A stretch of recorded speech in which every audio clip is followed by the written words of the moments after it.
బలపరిచింది. ఇంకా చేయాలని తపన నాలో పెరిగింది అధ్యక్ష ఈరోజు క్షమించాలి, గొడ్డలి పార్టీ నాయకుడు రాలేదు అధ్యక్ష. ఆయన జగనన్న వ్యక్తి లోకేష్ ని ప్రశ్నించట్లేదు అధ్యక్ష. జగనన్న వ్యక్తి గౌరవ ముఖ్యమంత్రి చంద్రబాబు నాయుడు గారిని ప్రశ్నించట్లేదు అధ్యక్ష. జగనన్న వ్యక్తి ప్రభుత్వాన్ని ప్రశ్నించట్లేదట అధ్యక్ష. జగనన్న వ్యక్తి అంబేద్కర్ గారిని ప్రశ్నిస్తున్నారు అధ్యక్ష. ఎందుకంటున్నానంటే ఇది అంబేద్కర్ గారు రాజ్యాంగంలో రిజర్వేషన్ విధానం తీసుకొచ్చిన వ్యక్తి, అది మేము పాటిస్తున్నాం. వర్టికల్ హారిజాంటల్ రిజర్వేషన్ పారదర్శకంగా నిర్వహించాల లక్ష్యంతో మేమున్నాం. అంబేద్కర్ గారిని ప్రశ్నిస్తున్నారు అధ్యక్ష గొడ్డలి పార్టీ నాయకుడు అధ్యక్ష. దానికి సమాధానం చెప్పనండి అధ్యక్ష. ముందు అధ్యక్ష ప్రెస్ మీట్లు ఎందుకు అధ్యక్ష? రమ్మనండి హౌస్ కి, ఎందుకు రాలేదైనా? నేను ఛాలెంజ్ చేశాను అధ్యక్ష, ఇది 4వ ఛాలెంజ్, 4వసారి ఛాలెంజ్ చేస్తాను. టైం డేట్ మీరు ఫిక్స్ చేయండి, డిబేట్ కి నేను రెడీ.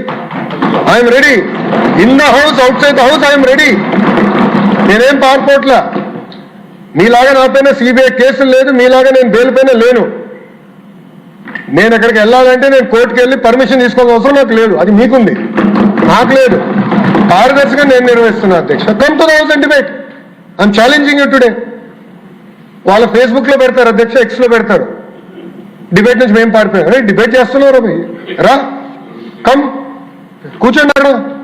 మీకు మంచి బ్లాక్ కూడా ఉంది రెడీగా, ఖాళీగా 11 మంది పట్టేదానికి నీట్గా ఉంది. రండి కూర్చోండి, చర్చిద్దాం. సలహాలు సూచనలు ఉంటే ఇవ్వండి, మీరు టేక్ ఇట్ అప్. అంతేగాని అంబేద్కర్ గారు రాసిన రాజ్యాంగం మటుకు మీరు ప్రశ్నిస్తే ఒప్పుకునేందుకు మేము సిద్ధంగా లేం. తప్పనిసరిగా పారదర్శకంగా మేము నిర్వహిస్తాం.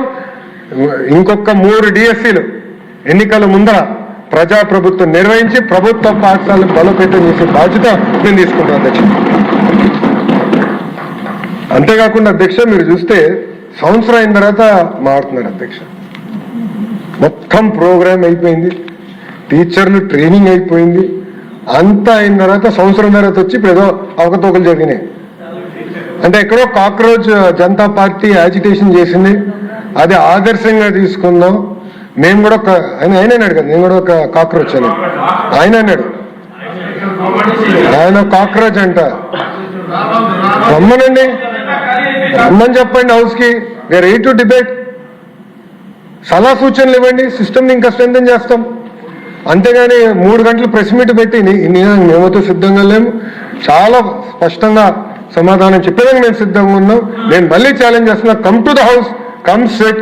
ఇంకో 3 రోజులు ఉంది, ఈ రోజు కలిపితే 4 రోజులు ఉంది, రండి హౌస్కి రండి. ఆయన ఇంకా బెంగళూరులో ఉన్నట్టున్నాడు అధ్యక్ష, ఇంకా వచ్చినట్లేడు తాడేపల్లికి, ఇంకా బెంగళూరులోనే ఉన్నాడు ఆయన. మళ్ళీ ప్రత్యేక విమానం తీసుకుని రావాలి. ఆయన వస్తే వీఆర్ రెడీ టు ఆన్సర్ అధ్యక్ష, దాంట్లో ఎలాంటి సందేహం లేదు అధ్యక్ష. అధ్యక్ష గౌరవ సభ్యుల విషయం కూడా తెలుసుకోవాలి అధ్యక్ష. 2019 నుంచి 24 వరకు సుమారుగా 12 లక్షల మంది పిల్లలు ప్రభుత్వ పాఠశాలల నుంచి ప్రైవేట్ పాఠశాలకు వెళ్ళిపోయారు అధ్యక్ష. ఎందుకంటే టీచర్ లేడు, టీచర్ నియామకం లేదు. దానివల్ల చాలా తీవ్రంగా నష్టపోయింది నిరుపేద కుటుంబాల అధ్యక్ష. అందుకే అధ్యక్ష ఉపాధ్యాయులకి మేము పెద్దపీట వేస్తున్నాం, ఉపాధ్యాయుల్ని మేము మనస్ఫూర్తిగా గౌరవిస్తున్నాం, ఉపాధ్యాయుల నుంచి సలహాలు సూచనలు తీసుకుంటున్నాం. బెస్ట్ టీచర్ని నేను నెలకొకరిని కలుస్తున్నా. రేపు క్లస్టర్ మీటింగ్ ఉంటే 22వ తారీఖు విజయనగరం జిల్లా కూడా వెళ్తున్నా. క్లస్టర్ మీటింగ్లో నేను పాల్గొంటున్నా. డైరెక్ట్గా వాళ్ళ నుంచి ఫీడ్బ్యాక్ తీసుకోవాలి లక్ష్యంతో పనిచేస్తున్నా. ఆల్రెడీ కొంతమంది బెస్ట్ టీచర్స్ సగం మంది సింగపూర్ కూడా వెళ్ళొచ్చారు.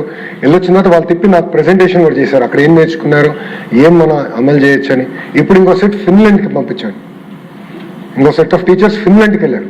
ఇన్ఫాక్ట్ కమిషనర్ గారు కూడా వెళ్ళాల్సిన అవసరం ఉంది.